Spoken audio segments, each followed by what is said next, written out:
ලංකාවේ ඇත්තටම වැඩිම ඇම්පියර් එකක් ගන්න ගෙදරක ඉන්ස්ටෝල් කරන යුනිට් එක.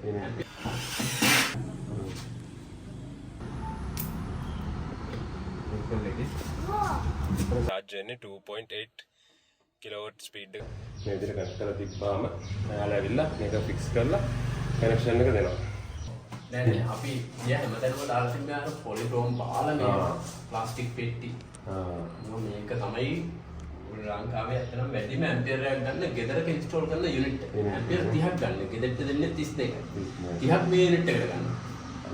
එතකොට මේක හොඳටම තියෙන්න ඕන. ඉක්මනටපත් වෙන්න පුළුවන්. ගිනි ගත්තොත් පල්ලෙහාට වැටුනොත් යට මොනවා හරි වුණොත් ඒවපත් වෙනවා. මෙටල් බොක්ස් එක ගිනි ගත්තම මොකුත් වෙන්නේ නැහැ. මේක ගිනි ගන්නෙත් නැහැ ඇතුළට. මේක ඇතුළට යන්න තියෙන ඔක්සිජන් අඩුයි. පොඩි සිදුරු ප්‍රමාණයක් තියෙන එකෙන් පොඩි ප්‍රමාණයක් ඔක්සිජන් යනවා. මෙයා ඉක්මනට ගිනි ගන්න නැහැ. උණු වෙන්න තමයි බලන්නේ. එතකොට කොහේ හරි ප්‍රයිස් එක ඔෆ් වෙලා යනවා. සේෆ්ටි නම් බලන්න ඕනේ කවුද. දැන් අපිට බයිරල් එක ගහලා තිබ්බා අපි ගහලා ආවයි. කියලා ගහලා. මම දැන් විතර තියෙන කුණු ඔක්කොම විතර දාගෙන තිබුණා. පාස් වැඩිලා ගිනි ගත්තොත් වාහනේත් එක්ක ඔක්කොම ගිනි ගන්න.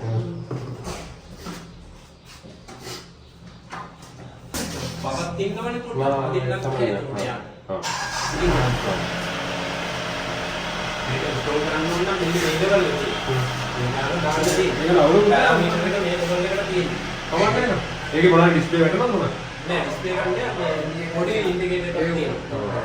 අර පොඩි ළමයින්ගේ ගෙවල් වල අපි ටිකක් පුටින් දැන් මේ ප්ලාස්ටික් නේ යුනිට් එක එල්ල ඉන්න පුළුවන් යාපු. ඒක උඩනේ. වෙනස්ෙන් ලස්සන වෙනවා. මේ ලෙවල් එකකින් අර උඩෝලාට එනවා. අර වදින්නේ යනවා. කොයි කොයි හරි කටවල.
තියෙන්නේ මේ වෙලාවක් නේ charge එක.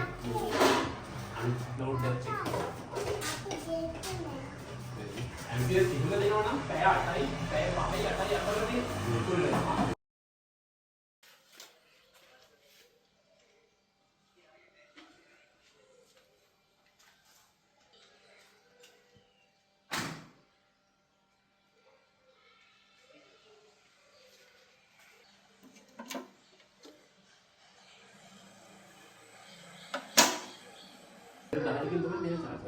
ඇම්පියර් 15ක් ආවත් මෙයා 15 ගන්න 10. ඒක ගෙදරට බැලන්ස් වෙනවා. ඉන්ඩිකේටර් එකක් තියෙනවා ලයිට් එකක්. මේ දම්පාට ලයිට් එක උඩ යන එක තමයි වෙන්නේ. මේක ඩිටෙක්ට් වෙන්නේ DLP එකත් එක්ක. ඒ යුනිට් එක දැම්මට පස්සේ මේක ඕෆ් වෙනවා. අරක දැම්මා. ඔව් ඒක දැම්මට පස්සේ. මේක අපිට මේ Wi-Fi through බලන්න පුළුවන්ද මොනවද? පුළුවන් ඇප් එකක් තියෙනවා ඇප් එක තාම රිලීස් වෙලා නැහැ ඇප් එක හදන ගමන් තියෙන්නේ ඒක දැම්මට පස්සේ මේ ඔක්කොම බලන්න පුළුවන් ඇප් එක දැන් මේක කනෙක්ට් කරලා තියෙන්නේ මේ විදිහට ටිකක් කරලා ගියාම මෙතනින් ඉන්ඩිකේට් කරනවා දැන් ලයින් එකත් එක්ක මේ කනෙක්ට් කරලා තියෙන්නේ තාම charge වෙන්නේ නැහැ බ්ලූ කලර් තියෙන එකයි ඒක තියෙන්නේ ඒක අරගෙන කේබල් එකට කේබල් එක අන්ලොක් තියෙන්න ඕන ඒක.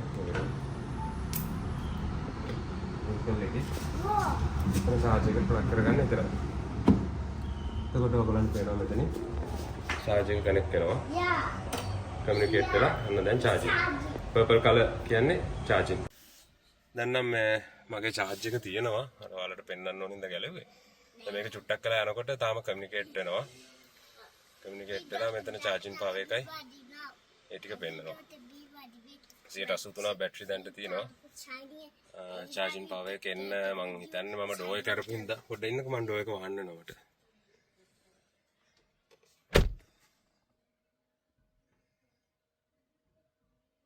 ඔයගොල්ලන්ට පෙන්නනවා මේක කමියුනිකේට් කරලා තියෙන්නේ charge වෙන්නේ 2.8 kilowatt speed එකට charge වෙන්නේ. මේකේ තව තියෙනවා මේ unit එකක් පොඩි කෑල්ලක් high කරන්න තියෙනවා ගෙදර ඇතුලේ dB එක ගාවට.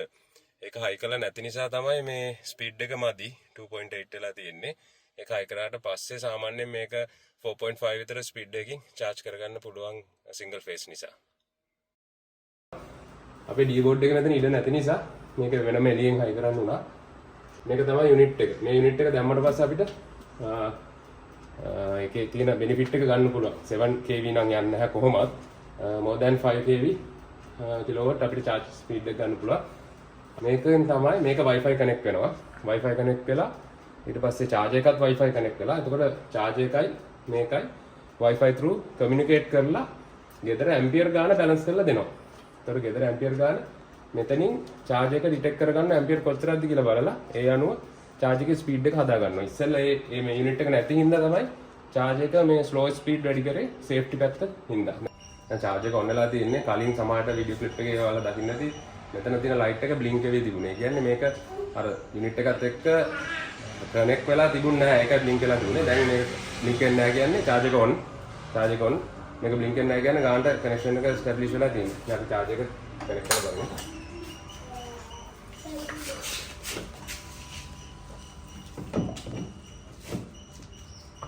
දැන් ඔයගොල්ලෝ මෙතන මාර්ගය charger connecting charging connecting කියලා වැටෙනවා.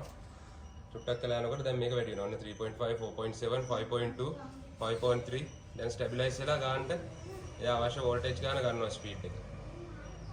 දැන් ටිකක් කළා දිනනකොට ඔක 5.8 වගේ 5.8 5.9 වගේ යනවා. සමහර විට දැන් 5.4 වල නැවතිලා තින්නේ ගෙදර ෆ්‍රිජ් එක වැඩ ෆෑන් දෙකක් වැඩ එහෙනම් ඒවට ඇම්පියර් ගන්නවනේ. එතකොට ඒකත් එක්ක බැලන්ස් කරලා දෙන්න පුළුවන් මැක්සිමම් තමයි 5.4 කියන්නේ. සාමාන්‍ය යුනිට් ගෙදර ලොකු දේවල් පාවිච්චි වෙන්නේ නැත්නම් මේක 6 kV වගේ ස්පීඩ් එකකට යනවා.